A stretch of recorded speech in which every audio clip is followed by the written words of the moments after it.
जय हिंद दोस्तों। आज का हमारा वीडियो का टॉपिक है does fan regulator save electricity. कहने का मतलब कि जो हमारा फैन रेगुलेटर होता है क्या वह बिजली की बचत करता है या फिर नहीं करता है। जैसे दोस्तों मेरा कहने का मतलब यह है कि जब हम लोग फैन को 1 के स्पीड पे चलाते हैं, ठीक है, और जब हम लोग फैन को 4 के स्पीड पे चलाते हैं, तो क्या जब हम लोग फैन को 1 के स्पीड पे चलाते हैं तो उस समय हमारा बिजली सेव होता है या फिर नहीं होता है। क्योंकि यह सवाल आपके दिमाग में अक्सर आता होगा कि 1 पे चलाने पे क्या होता है कि हमारा बिजली बचत होता है और 4 पे चलाने पे बिजली ज़्यादा खपत होता है। तो क्या यह रियलिटी में होता है या फिर नहीं होता है, वो चीज़ समझेंगे और किस तरह का रेगुलेटर लगाना चाहिए ताकि जिससे हमारा क्या हो बिजली का बचत हो, वो भी इस वीडियो में समझने वाले हैं। तो वीडियो काफ़ी ज़्यादा इंटरेस्टिंग और नॉलेजेबल होने वाली है और मैं इसको एकदम बिल्कुल आसान शब्दों में समझाऊंगा ताकि आपको कोई भी दिक्कत ना हो। तो चलिए फिर हम लोग वीडियो को स्टार्ट कर लेते हैं। दोस्तों सबसे पहले हम लोग यह समझते हैं कि फैन रेगुलेटर का यूज हम लोग क्यों करते हैं। तो दोस्तों फैन रेगुलेटर का यूज बेसिकली क्या करते हैं, हम लोग जो हमारा फैन होता है उसका स्पीड को कम करने के लिए करते हैं, ठीक है। अब यहाँ पे दोस्तों एक चीज़ समझिए, कोई भी हमारे पास मोटर है, ठीक है, इस मोटर को अगर आपको स्पीड कम करना है, ठीक है, तो क्या करेंगे हम लोग यहाँ पे वोल्टेज को कम कर देंगे। अगर इसमें कम वोल्टेज देंगे तो ये मोटर हमारा धीरे चलेगा, ठीक है। उसी तरह से फैन रेगुलेटर भी क्या करता है दोस्तों, ये हमारा वोल्टेज को क्या करता है, कम करता है, जिसकी वजह से क्या होता है कि जो हमारा पंखा है वो हमारा धीरे चलता है, ठीक है दोस्तों। तो दोस्तों अब यहाँ पे हम लोग बात कर सकते हैं कि किस तरह से वोल्टेज को कंट्रोल कर सकते हैं। तो दोस्तों यहाँ पे वोल्टेज को कंट्रोल करने के लिए हम लोग 2 तरह के फैन रेगुलेटर का प्रयोग करते हैं, जिसमें हमारा पहला होता है इलेक्ट्रिक फैन रेगुलेटर और दूसरा हमारा होता है इलेक्ट्रॉनिक फैन रेगुलेटर। अब दोस्तों इन दोनों को हम लोग अच्छे से समझ लेते हैं, ठीक है। आपको यहाँ पे आप ध्यान से थोड़ा सा मतलब ध्यान दीजिएगा। इलेक्ट्रिक फैन रेगुलेटर किसको बोलते हैं, तो दोस्तों पहले के ज़माने में जो हमारे फैन रेगुलेटर होते थे उसको हम लोग इलेक्ट्रिक फैन रेगुलेटर बोलते थे, ठीक है।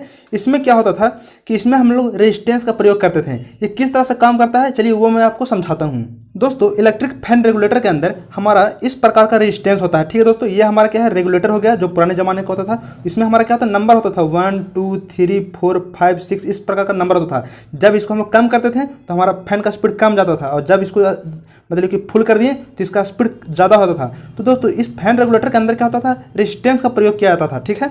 इसका कनेक्शन किस प्रकार से होता था, किस तरह से काम करता है वो चलिए मैं आपको थोड़ा समझाता हूँ। दोस्तों यहाँ पे हम लोग 2 फेज लेते थे। ये पंखा क्या चलेगा, 2 फेज से चलेगा, एक हमारा लाइव से चलेगा और दूसरा क्या होगा न्यूट्रल से, ठीक है। तो दोस्तों न्यूट्रल क्या होता है कि डायरेक्ट हमारा इस फैन में कनेक्ट रहता है, ठीक है। अब लाइव के लिए क्या होता है दोस्तों, यहाँ पे हमारा इस प्रकार का टैपिंग होता है, ठीक है।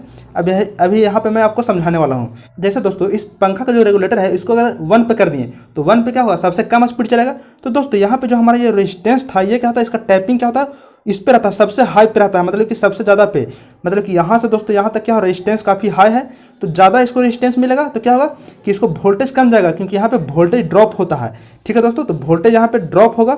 मान लेते हैं जैसे कि यहाँ पे ओम्स लॉ होता है V = I × R, ठीक है दोस्तों। मान लेते हैं कि यहाँ पे हमारा 1 एम्पियर करंट इससे फ्लो हो रहा है कांस्टेंट, ठीक है। अब यहाँ पे अगर हम लोग टाइपिंग किए तो यहाँ पे रेजिस्टेंस मान लेते हैं हम लोग हमारा 5 मिल रहा है, 5 ओम, ठीक है दोस्तों। तो यहाँ पे वोल्टेज कितना हो जाएगा, तो V = 5 वोल्ट, ठीक हो जाएगा दोस्तों। मतलब कहने का कि यहाँ पे 5 वोल्ट ड्रॉप होगा। अगर यहाँ पे अगर हमारा रेजिस्टेंस लगा रहेगा, अगर 1 पे कह रहे हैं तो मतलब कि यहाँ पे हमारा 5 वोल्ट ड्रॉप हो रहा है, ठीक है दोस्तों। जैसे कि ये पंखा हमारा चल रहा था 220 वोल्ट पे चल रहा था, ठीक है। लेकिन जैसे 1 पे किए तो क्या हुआ, यहाँ पे हमारा 5 वोल्ट ड्रॉप हो गया। तो कहने का मतलब क्या हुआ कि ये अब इसको पंखा को 215 वोल्ट मिलेगा। तो 215 वोल्ट के कारण क्या होगा कि ये थोड़ा सा धीरे घूमेगा, ठीक है दोस्तों। अब जैसे क्या होता है कि जैसे इस स्विच को क्या किए 2 पे किए तो 2 पे किए तो क्या होगा कि ये स्विच ये जो हमारा जो यहाँ पे है ये टैपिंग आकर इस पे कनेक्ट होगा। तो यहाँ पे इसके बीच में कुछ और रेजिस्टेंस होगा। तो मान लेते हैं कि इसका बीच का रेजिस्टेंस मान लेते हैं कि 4 ओम है, ठीक है दोस्तों। तो यहाँ पे हम लोग 4 पुट कर देंगे, V = I तो हमारा 1 है और R की जगह मान लेते हैं कि इसके बीच का जो है रेजिस्टेंस वो कितना मिल रहा है, 4 मिल रहा है। तो यहाँ पे क्या होगा, यहाँ पे हमारा 4 वोल्ट ड्रॉप होगा। मतलब कह सकते हैं कि यहाँ पे इसको 116 वोल्ट मिलेगा। तो इसके कारण क्या होगा कि रेजिस्टेंस हल्का सा घटा, मतलब कि जैसे क्या हुआ दोस्तों यहाँ पे क्या होगा, इसका स्पीड पंखा का बढ़ जाएगा, ठीक है दोस्तों। तो इसी प्रकार से क्या करते हैं कि यहाँ पे हम लोग टैपिंग को चेंज करते हैं। जैसे जैसे क्या करते हैं टैपिंग को इधर करते जाते हैं, मतलब कि जैसे इसको स्पीड को हम लोग बढ़ाते हैं वैसे वैसे क्या होता है कि रेजिस्टेंस हमारा घटता जाता है, ठीक है दोस्तों। जिसके कारण क्या होता है कि हमारे यहाँ पे वोल्टेज ड्रॉप भी पंखे इसमें रेजिस्टेंस में वोल्टेज ड्रॉप भी कम जाता है, ठीक है दोस्तों। तो यहाँ पे पंखे के पास ज़्यादा वोल्टेज आता है। तो धीरे धीरे क्या होता है कि जैसे जैसे स्पीड बढ़ाते हैं वैसे वैसे क्या होता है पंखा हमारा स्पीड घूमने लगता है। अब दोस्तों लास्ट में क्या करेंगे कि यहाँ पे हम लोग 6 पे कर देंगे, मतलब कि रेगुलेटर को 6 पे कर देंगे, फुल स्पीड कर देंगे। तो क्या होगा दोस्तों, ये जो हमारा वायर है क्या होगा, ये हमारा इस पे आ जाएगा। मतलब कि यहाँ पे हम इसके बीच में जो रेजिस्टेंस है वो जीरो हो जाएगा।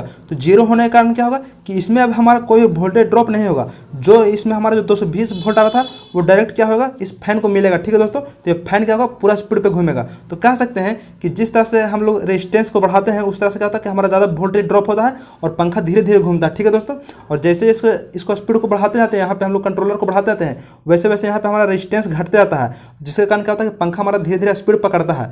ठीक है दोस्तों, तो अब यहाँ पे आप समझ चुके होंगे यहाँ पे जो हम लोग वोल्टेज कंट्रोल करते हैं वो हम लोग रेजिस्टेंस की मदद से करते हैं। ठीक है, अब दोस्तों यहाँ पे एक बात आप और समझ लीजिए कि यहाँ पे हम लोग वोल्टेज कंट्रोल कर रहे हैं रेजिस्टेंस की मदद से। ठीक है दोस्तों, तो रेजिस्टेंस में जो हमारा वोल्टेज ड्रॉप होता है जब हम लोग इसको 1 पे चलाते हैं तो यहाँ पे क्या होता है कि ज़्यादा हमारा क्या होता है वोल्टेज ड्रॉप होता है।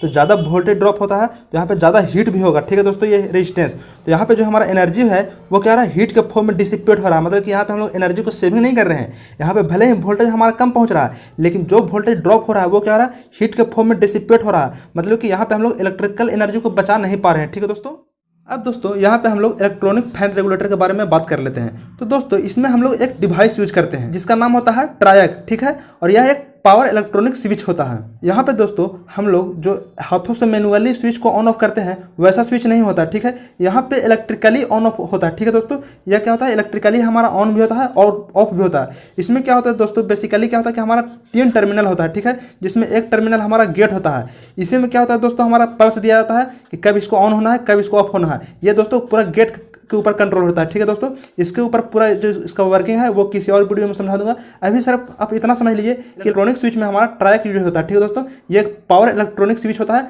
जिसको क्या होता है कि ये हमारा गेट की मदद से क्या होता है इसको हम लोग ऑन ऑफ करते हैं। ठीक है, अब दोस्तों हम लोग बात कर लेते हैं कि इलेक्ट्रॉनिक स्विच कैसे काम करता है। ठीक है दोस्तों, तो यहाँ पे हमारा फैन हो गया।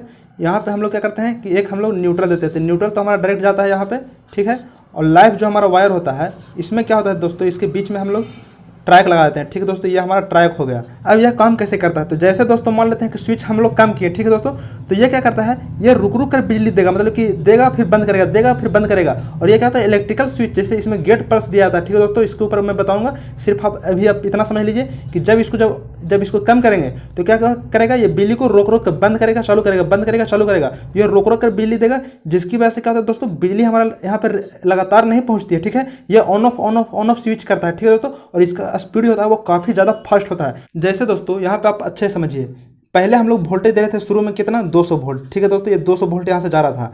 अब दोस्तों क्या करते हैं कि हम लोग रेगुलेटर की मदद से इसको वोल्टेज को कम करते हैं। तो यहाँ पे क्या करता है ये इसका वोल्टेज को कौन कम करेगा ये ट्रायक कम करेगा।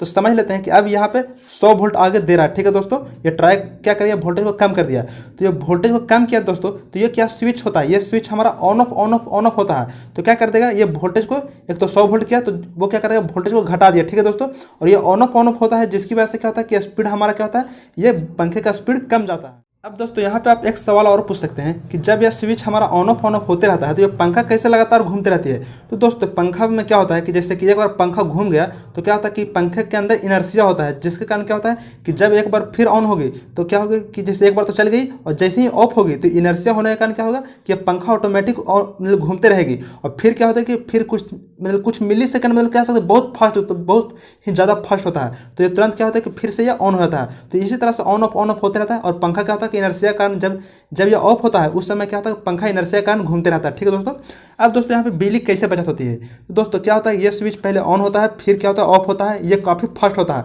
तो जब ये हमारा ऑफ होता है उस समय क्या होता है कि यहाँ पे हमारा इलेक्ट्रिसिटी इधर से इधर ट्रांसफर नहीं होती है। उसी समय क्या होता है कि इलेक्ट्रिसिटी का हमारा बचत होता है। ठीक है दोस्तों, तो जो हमारा फैन रेगुलेटर है उसमें जो हमारा इलेक्ट्रॉनिक स्विच है ये हमारा क्या होता है बिजली की बचत करता है। ठीक है दोस्तों, और इसमें क्या होता है इसमें हमारा रेजिस्टेंस होता है। तो रेजिस्टेंस में क्या होता है ये हीट के फॉर्म में क्या है एनर्जी को लॉस कर देता है। तो इसमें हमारा कहीं भी इलेक्ट्रिसिटी का बचत नहीं होगा जबकि इसमें हमारा इलेक्ट्रॉनिक स्विच में इलेक्ट्रिसिटी की बचत होता है। ठीक है दोस्तों, एक चीज़ मैं आपको और बता देना चाहता हूं दोस्तों कि इलेक्ट्रॉनिक स्विच में भी हमारे 2 तरह के स्विच होते हैं। पहला हमारा होता है स्टेप स्विच मतलब स्टेप फैन रेगुलेटर और दूसरा हमारा होता है मूवेबल। ठीक है दोस्तों, तो स्टेप वाला ये हमारा क्या होता है कि बेटर होता है। ये क्या होता है ज़्यादा हमारा इलेक्ट्रिसिटी को सेव कर पाता है और अच्छे से करता है। क्योंकि दोस्तों ये स्टेप वाला कौन होता है जो हमारा खट खट करके आवाज़ करता है उसी को हम लोग बोलते हैं स्टेप। ठीक है दोस्तों, अब दोस्तों लास्ट में मैं आपको 2 सवाल बता देता हूँ। एक सवाल तो इसमें UPPCL AE में आया हुआ है। ठीक है दोस्तों, और एक मैं नॉर्मली बता देता हूँ ये किसी भी एग्जाम में फिर इंटरव्यू में पूछ सकता है। पहला सवाल है दोस्तों विच रेगुलेटर सेव इलेक्ट्रिसिटी। तो हम लोग बोलेंगे electronic fan regulator save electricity. ठीक है दोस्तों, और जो दूसरा सवाल है वो हमारा एई में आ चुका है। ठीक है दोस्तों, और सवाल था दोस्तों कि which semiconductor device is generally used in fan speed controller. तो आपको बोलना है ट्रायक। ठीक है दोस्तों, ये जो ट्रायक सेमीकंडक्टर होता है ये क्या होता है कि हमारा फैन रेगुलेटर में यूज किया जाता है फैन के स्पीड को कम करने के लिए या फिर ज़्यादा करने के लिए। ठीक है दोस्तों, सिंपल कह सकते हैं दोस्तों, फैन को कंट्रोल करने के लिए हम लोग ट्रायक सेमीकंडक्टर डिवाइस का यूज करते हैं। तो दोस्तों मुझे आशा है कि आपको पूरा वीडियो समझ में अच्छे से चलाया होगा। फिर भी कुछ दिक्कत रहता तो आप हमें कमेंट कर सकते हैं, मैं उस पर अगला वीडियो बना दूंगा। और अगर आप इलेक्ट्रिकल से जुड़े रहना चाहते हैं और ऐसे ही इंटरेस्टिंग वीडियो चाहते हैं तो आज ही हमारे चैनल को सब्सक्राइब कर लीजिए। तब तक के लिए जय हिंद, वंदे मातरम। मिलते हैं अगली वीडियो में।